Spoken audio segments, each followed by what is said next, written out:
How fine does he do to be successful tonight? Everything starts with command with Eduardo, right? And we saw, in game one against Tampa, he wasn't as sharp. He was great in the second game he pitched against them. So fastball command is what we always look for.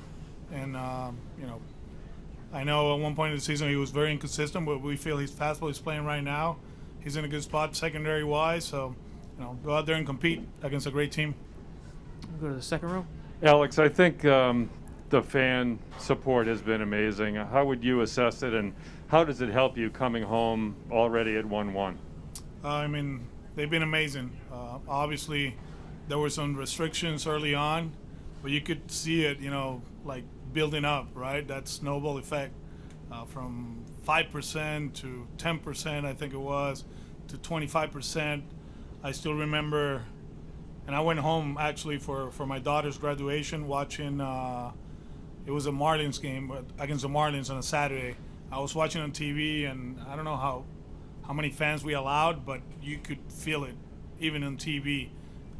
So Adam reacting to it, and then little by little they keep adding people here, and then the wildcard game, that was something else, and then against the Rays, it was great. So they're excited. We are excited. This is Fenway Park, and there's been some special nights in October over the years, and hopefully tonight is going to be one of those. And one follow-up, the team is really loose. I think Dancing on My Own might be one symptom of that. Are you a fan of that song, and how do you feel about the guys singing that all the time? Good for them. I do believe that at this time of year, probably every team has a song. Every team has, quote-unquote, extra motivation. They'll find something just to keep pushing themselves to be great, which I don't agree, right?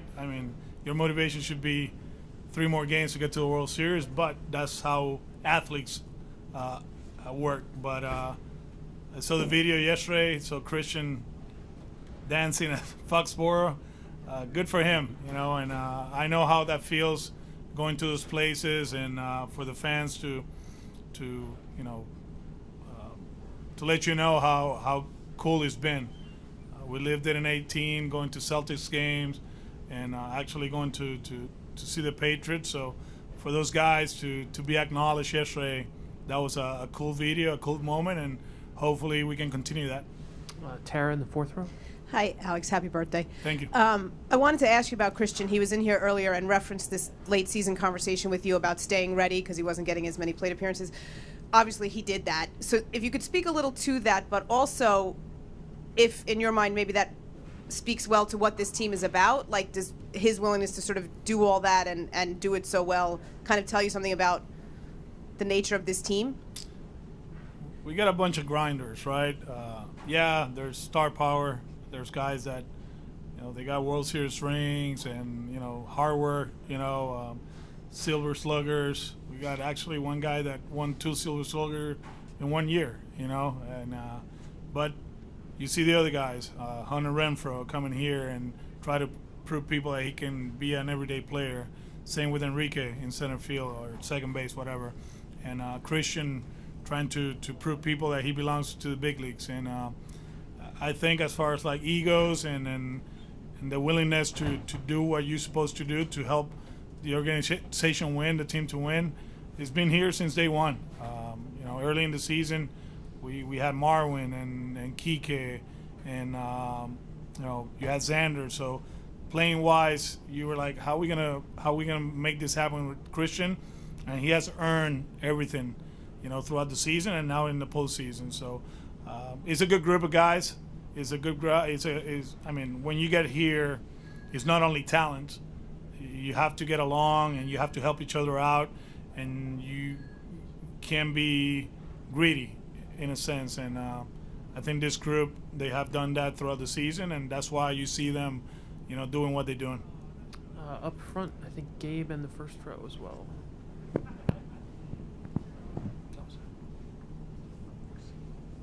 Oh, hey, Alex. When you're talking about using a guy like Nate tomorrow, how do you sort of balance the short and the long? Tonight? tonight. I'm sorry. How do you balance the short and the long term of that, and also how can you tell he can truly do it when I imagine his answer would probably always be yes if you ask him? It starts with the medical department. They're the ones that, the player can say whatever they want, obviously, but the medical department will let you know, he's good for today. And, it's a lot of communication, a lot of work in the training room, a lot of work in the weight room. And, this is not something we don't just decide, we're going to use him just to use him. We're not going to put his career in jeopardy. If we believe that he cannot do it, then we stay away from him. But the work starts in the off season for these guys, and then in spring training and early in the season, and the things that we do to keep them fresh, and always thinking about the last part of the season, staying in the moment, but knowing that if we sacrifice a few innings early in the season, there's a good chance they're going to be fresh in August, September to get us to October, and then in October they're going to be fine to do the things that we did in 18. And I think what Brad and Brandon do with the pitchers and everybody that is involved in that department, has helped us be probably more aggressive than other organizations, and we feel at ease doing it too. We'll go to the first row. Muchas felicidades, Alex. Gracias. ¿Alguna memoria tuya? Tú has sido gran jugador y gran manager. Jugador. Bueno, gran. en el sentido que ganaste campeonatos. Okay. O sea, ¿alguna memoria se te viene a la cabeza un día de tu cumpleaños? Seguro, sí, el 18, que cuando ganamos cuando aseguramos el campeonato de la Liga Americana. Eso fue un día bien especial en Houston. Fue algo que nunca se me va a olvidar. Dar ese tercer out y los muchachos cantarme cumpleaños feliz en el camerino cuando estábamos celebrando, cuando nos dieron el trofeo. Es algo que nunca se me va a olvidar. Viendo la serie empate 1-1, regresando aquí a la casa y definitivamente recibiendo un apoyo increíble de la gran fanaticada, ¿qué tú esperas de los muchachos en el día de hoy? Lo mismo de siempre, salir a jugar pelota de la manera correcta, prepararnos y tratar de hacer todo lo posible por ganar el juego. Las cosas no cambian, es un equipo que es sólido, es uno de los mejores equipos de las grandes ligas, y de la misma manera que nosotros pensamos, ellos piensan. Así que hay que ejecutar, hay que estar preparado para lo de hoy, y después del juego, lo mismo. O sea, ganar o perder, hay que prepararse para mañana. Son 3 juegos corridos contra un tremendo equipo. Obviamente estamos en la casa, la serie ahora es de 5-3, y nos sentimos bien que estamos aquí en Fenway, pero como quiera, hay que salir allá a jugar un béisbol limpio, que es bien importante, y seguir poniendo buenos turnos. We'll go to the fourth row with Dan on your right. Happy 36th, Skip. Thank you. Yep. Thank you for the skip. Yep. Just a thought on Fenway, and you guys, last 2 wins have been walk-off in walk-off fashion. How does that play into what you like to do baseball-wise here at this park with home field advantage? It's Fenway Park, man. We feel very comfortable. That's the way you should feel, right, when you play at home. And like I said before, we've been really good lately. We've been really good, I think, the whole season, especially with fans in the stands. And what they done the last 3 games here, we appreciate that. The electricity, the into every pitch. I think even in when their guys are warming up, I've seen videos. Is fun. Is the way it should be. Is the way it was in 03, 04, 07, and it's a lot different. I'm not saying they weren't into it in 2018, but there's something about where we at right now, with everything that went on the last year and a half with the pandemic, that I do believe it's making a difference. Not only here, I think in Tampa they were loud, in Houston they were loud too. It's just people going out there and having fun again. For a while there, we were talking about lockdowns and curfews and everything that we had to do to keep moving forward, right? To put ourselves in this situation that where we at right now, and now they show up, and whatever they saved the last year and a half, as far as like being a fan, scream and yell and enjoy a baseball game, they're doing that, and we appreciate that. We'll go to Marley. Alex, felicidades, feliz cumpleaños. Gracias. Alex, can you do me a comparison of where you were last year on your birthday and the emotions and everything that you went through, and now compare it to today and what you guys, could accomplish this year? Professionally, it's a lot different, but personally, we had a great day last year. It was awesome. I think we had the same crew here. They were back home, and that's something I always appreciate. Being around the family and having fun with them.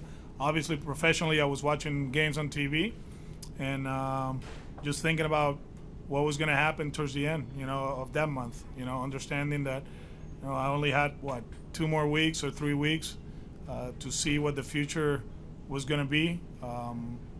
Honestly, thinking probably that I was going to join you in Bristol, probably doing something there, doing TV or whatever.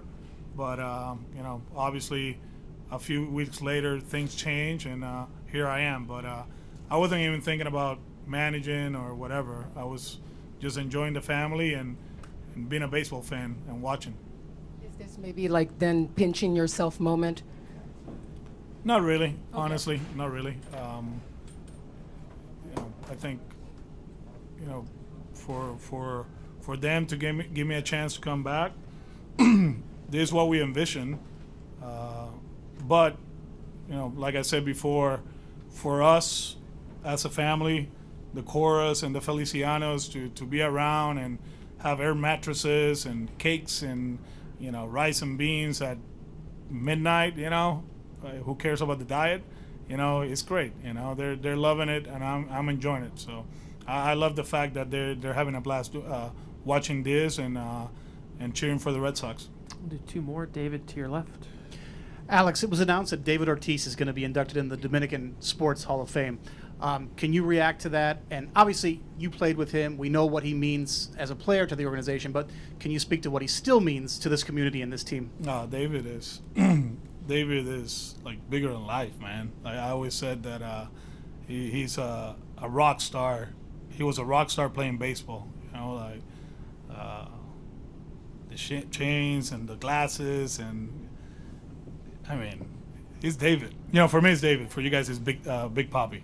But David means a lot to, like I said a few days ago. Like Pedro and David, what they mean to this community, not only the Latino community, but everybody, is amazing. I was watching him today, doing something with Alex for Fox, and you look at him and you're like, wow. I'm so proud of him because, it wasn't only about baseball for him. It was about family and taking care of his teammates. David is one of the best teammates I ever played with. That group was very special in '07. We created a great bond. Obviously, Mikey is number 1. He's like my favorite teammate of all time, Mikey Lowe. He's probably watching up there in MLB Network, so Mikey. Yeah, Sean Casey too. He's okay. But David, he was a game changer. He on a nightly basis, you always thought that he was going to do something great, and he brought it every day. And what he did here, the way they actually, embrace him, it was eye-opening, still eye-opening, and we love the guy. I love the guy, and I'm glad that he was inducted to the Dominican Hall of Fame. And we'll finish up quickly with Daniel on the left. Hey, Alex.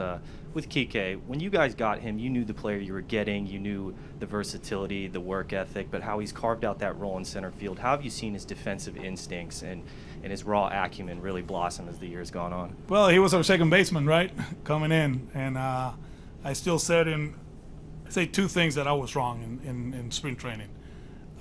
Somebody asked me about who was better in center field, and I actually put him in left field for some reason. I'm like, no, if we go that way, it's going to be Alex in center, Kike in left, something like that.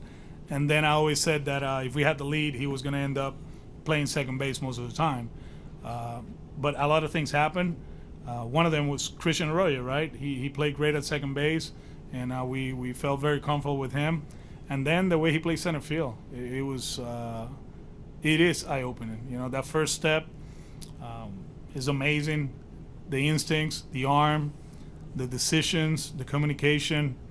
We can keep going and on, and we don't have time for this. Mm-hmm. But you know, he's great, and you know, we had one of the best defensively in 18 and 19, and he's still great, Jackie, right? But this kid, he's up there with them, you know, with the best of the best defensively, and you know, we're very proud of him. Alex, thanks so much. Appreciate it. Thank you. Have a good one. For the Astros, Jose Siri will be in here at 5 o'clock. Kendall Graveman will be in here at 5:15, and Dusty Baker will be in here at 5:30. So 5 o'clock is the next one.